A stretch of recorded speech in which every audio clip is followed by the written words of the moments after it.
Hello student, आपका हमारे इस यूट्यूब चैनल पे स्वागत है। आज हम क्लास 11 की lesson 5 basic concept of general entries के बारे में बताएंगे। क्या होता है, इसके क्या इंपॉर्टेंस है, क्या रूल है, क्या फॉर्मेट है, क्या प्रोसीजर है, क्या कौन कौन से ट्रांजेक्शन करेंगे।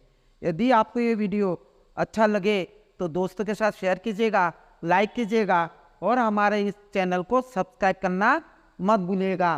तो चले स्टार्ट करते हैं। बेसिक कॉन्सेप्ट ऑफ जनरल में ये क्या होता है, मीनिंग क्या है, जनरल की मीनिंग क्या है। जनरल का मतलब अपने बिजनेस में जो भी ट्रांजैक्शन होते हैं उस ट्रांजैक्शन का डेट वाइज रिकॉर्ड करना, ताकि एक ही जगह पे आपका सिस्टमेटिक रिकॉर्ड किया जा सके। जे इसके अंतर्गत आप लोगों को ये पता चलता है कि जो भी बिजनेस में हमने जो ट्रांजैक्शन करेंगे उसका डेबिट और credit wise date wise record अपन लोग करेंगे, उसे जनरल एंट्री करते हैं। यानी बिजनेस में जितनी भी ट्रांजैक्शन होती है सिस्टमेटिक तरीके से, बिजनेस की ट्रांजैक्शन को सिस्टमेटिक तरीके से classification debit and credit wise record करना जनरल एंट्रीज कहा जाता है। जनरल एंट्री मीन्स आपकी बिजनेस में जो भी ट्रांजैक्शन होता है order wise date wise transaction को रिकॉर्ड करना debit and credit rule wise, तो उसे जनरल एंट्री कहते हैं। जनरल एंट्री अपन लोग क्यों बनाते हैं, क्या जरूरी है, क्या ऑब्जेक्ट है, क्या फंक्शन है, क्या इंपॉर्टेंस है। इसका जनरल एंट्री बनाने का जो बिजनेसमैन है उसकी जितनी भी बिजनेस की ट्रांजैक्शन होती है, ट्रांजैक्शन का रिकॉर्ड एनालाइज हो जाता है। एनालाइज ऑफ ट्रांजैक्शन कैसे करना है। दूसरा आपका इंपॉर्टेंस क्या है, आपकी नॉलेज ऑफ ट्रांजैक्शन। जितनी बिजनेस में ट्रांजैक्शन होती है डे बाय डे रिकॉर्ड किया जाता है, पूरा रिकॉर्ड आपको पता चलता है, नॉलेज पता चलता है कितनी बिजनेस में ट्रांजैक्शन हुए हैं। इसलिए भी जरूरी है full detail of one place, एक ही जगह पे सभी जानकारी आपको, कितने का माल परचेस करा, कितना सेल करा, कितना पेमेंट करा, कितना पेमेंट आया, डेज बाय आपको डेट बाइज डेट, यानी एक डेट में अपने को कितना हमने ट्रांजेक्शन हुआ, दूसरी डेट में कितना ट्रांजेक्शन हुआ, ये पता चलता है। इससे ये इंपॉर्टेंस है। दूसरा लेस चांस ऑफ एरर, यानी गलती होने की संभावना कम रहती, क्योंकि एवरी ट्रांजेक्शन का डबल इफेक्ट होता है डेबिट और क्रेडिट। तो डेबिट में जितना लिखेंगे अमाउंट उतना क्रेडिट में लिखेंगे, तो गलती होने की संभावना बिल्कुल नहीं रहती है। तो ये थ्योरी भी आपके लिए बहुत इंपॉर्टेंट है। General proof of transaction general entries में डेट वाइज रिकॉर्ड किया जाता है।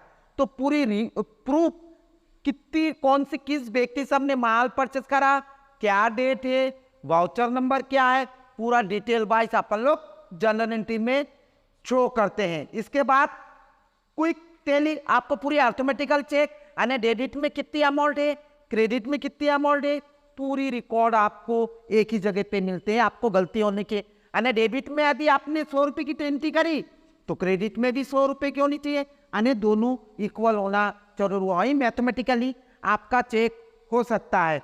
इसके बाद प्रूफ ऑफ ट्रांजैक्शन, जितने भी बिजनेस में ट्रांजैक्शन होती है उसका प्रूफ एक ही रिकॉर्ड में। तो ये थ्योरी आपका अधिकतर क्वेश्चन में व्हाट इज जनरल एंट्रीज, ये क्वेश्चन पूछ सकता है। जनरल से क्या चाहिए, ये कुछ जनरल के क्या ऑब्जेक्ट है, क्यों इंपॉर्टेंस है, क्यों बनाया जाता है, ये दोनों थ्योरी परीक्षा की दृष्टि से बहुत इंपॉर्टेंट है। तो स्टूडेंट आप लोग ये इसे स्पेशली ध्यान रखिएगा।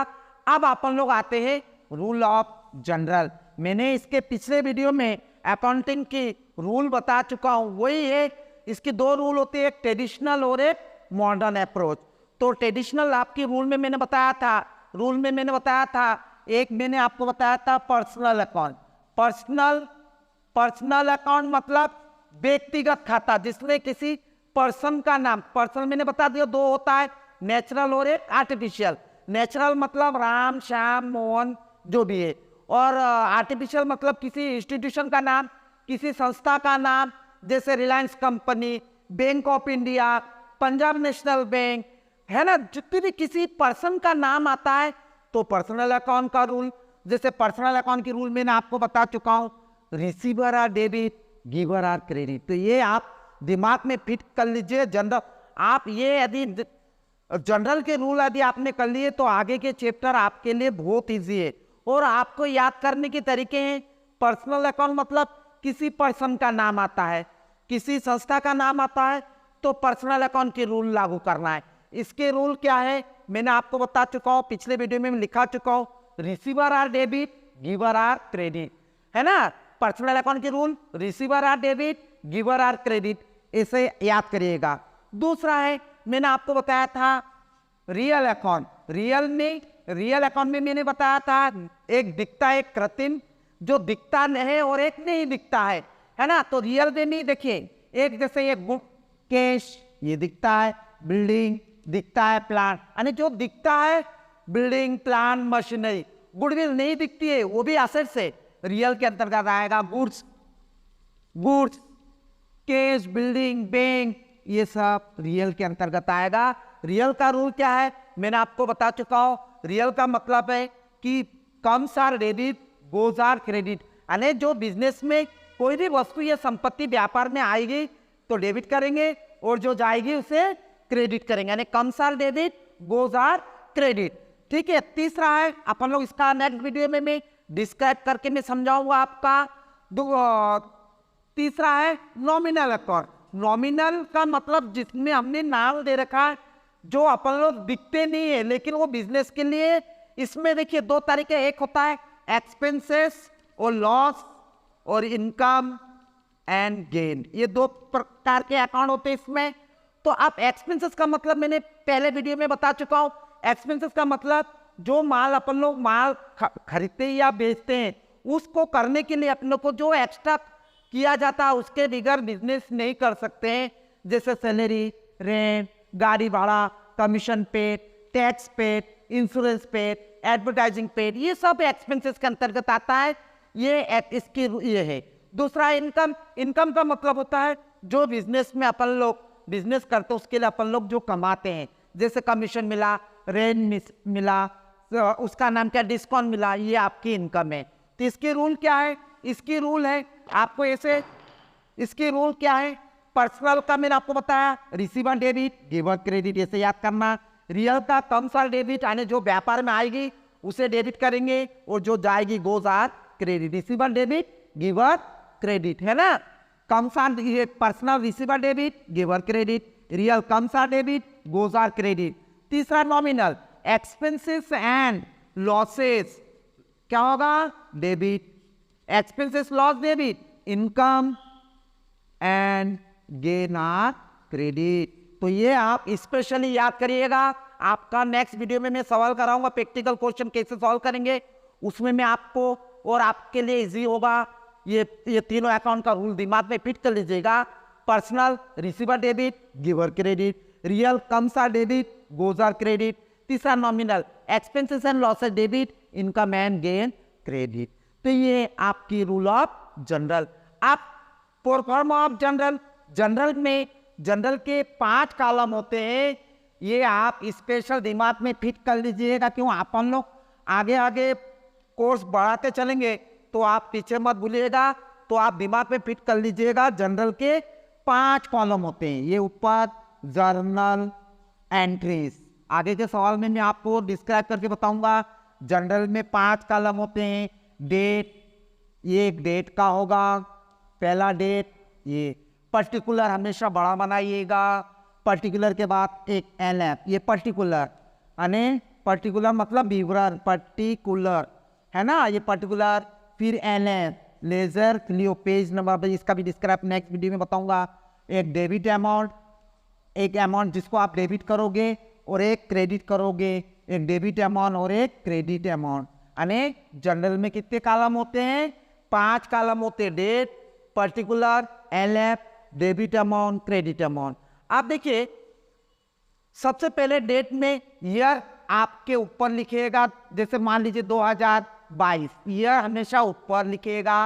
मंथ का नाम पहले, जैसे अप्रैल, अप्रैल 1, ये अप्रैल मंथ का नाम पहले, डेट आपका बाद में आएगा। तो ये इसी तरह से डेट, इसमें डेट लिखी जाएगी।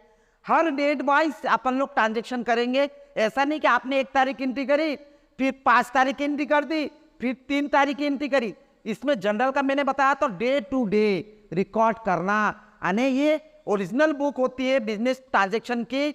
सबसे पहला बुक ये आपकी जनरल एंट्रीज होती है, मेन बुक होती है, ओरिजिनल बुक होती है, इसी के ऊपर आप नेक्स्ट अकाउंट अपन लोग सब बनाएंगे। देखिए सबसे पहले डेट, पर्टिकुलर का मतलब आपने इसमें जो भी बिजनेस ट्रांजैक्शन हुआ उसका रिकॉर्ड करेंगे, उसको डेबिट और क्रेडिट वाइज करके अपन इसमें ट्रांजैक्शन वगैरह लिखते हैं। जैसे मान लीजिए आपने गुड्स सोल्ड करा तो गुड्स कम्स हुआ, तो कम गुड्स कौन सा अकाउंट है? जैसे मान लीजिए फॉर एग्जांपल मैं बता रहा हूँ गुड्स सोल्ड, ये गुड्स रियल अकाउंट है, रियल का रूल आपको लागू करना है। रियल का रूल क्या है? कम सा डेबिट गोज आर क्रेडिट। तो गुड्स सोल्ड करा, कुछ नहीं बोला है, फॉर कैश ही होगी और नाम दे रखा है तो क्रेडिट होगी। मैं नेक्स्ट वीडियो में डिस्क्राइब कराऊंगा आपको। तो अभी मान लेते कैश है, तो आपकी 1000 रुपये कैश है, गुड्स सोल्ड करा तो कैश कम्स हुआ, तो कैश रियल अकाउंट है, रियल अकाउंट के rule comes are debit goes are credit. तो कैश आया तो यहाँ पर कैश, इसमें से डिटेल लिखेंगे, पर्टिकुलर में कैश अकाउंट, डीआर इस कोने पे लिखेंगे। 2 एक डेबिट होगी तो दूसरी क्या होगी? क्रेडिट होगी। तो 2 का मतलब क्रेडिट लिखने की जरूरत नहीं है, आपने 2 लिख दिया। 2 हमेशा ध्यान रखे ये शुरू के 3 वर्ष जो आपने पहला ट्रांजैक्शन करा उसके 3 वर्ष आगे लिखिए ना, आप इधर चिपका के नहीं लिखेंगे। 3 वर्ष के आगे कितने भी लिख सकते हैं। 2 सेल्स अकाउंट, आपने सोल्ड करा तो इसको सेल्स अकाउंट आने, मैंने आपको बताया था एवरी ट्रांजैक्शन के डबल इफेक्ट होते हैं, डबल अकाउंटिंग रूल, एक डेबिट होगी तो दूसरी क्रेडिट होगी। जैसे आपने गुड सोल्ड करा तो कैश कम्स हुआ तो डेबिट यहाँ लिखेंगे, और 2 का मतलब क्रेडिट, फिर क्रेडिट लिखने की जरूरत नहीं है। अब एलएफ में क्या होता है? लेजर, जब अपन लोग जनरल से अपन लोग नेक्स्ट लेसन में पढ़ेंगे लेजर पोस्टिंग, तो उस समय आपको पेज नंबर, वो लेजर का पेज नंबर यहाँ लिखना पड़ेगा, वो अपन नेक्स्ट वीडियो में डिस्क्राइब कराऊंगा। तो यहाँ पर लेजर पेज नंबर लिखेंगे लेजर का, और डेबिट के अमाउंट डेबिट में दे, जैसे 1000 डेबिट है तो इधर क्रेडिट डैश करके एक अमाउंट डेबिट है तो एक अमाउंट क्रेडिट, यानी एक डेबिट है तो डेबिट के सामने लिखिएगा और जो क्रेडिट है तो क्रेडिट। इसके बाद आपका नरेशन डिटेल में लिखना पड़ता, जो भी आपने ट्रांजैक्शन करा बिंग लगा के, BEING, आप बिंग भी लगा सकते हैं, ने भी लगा सकते हैं।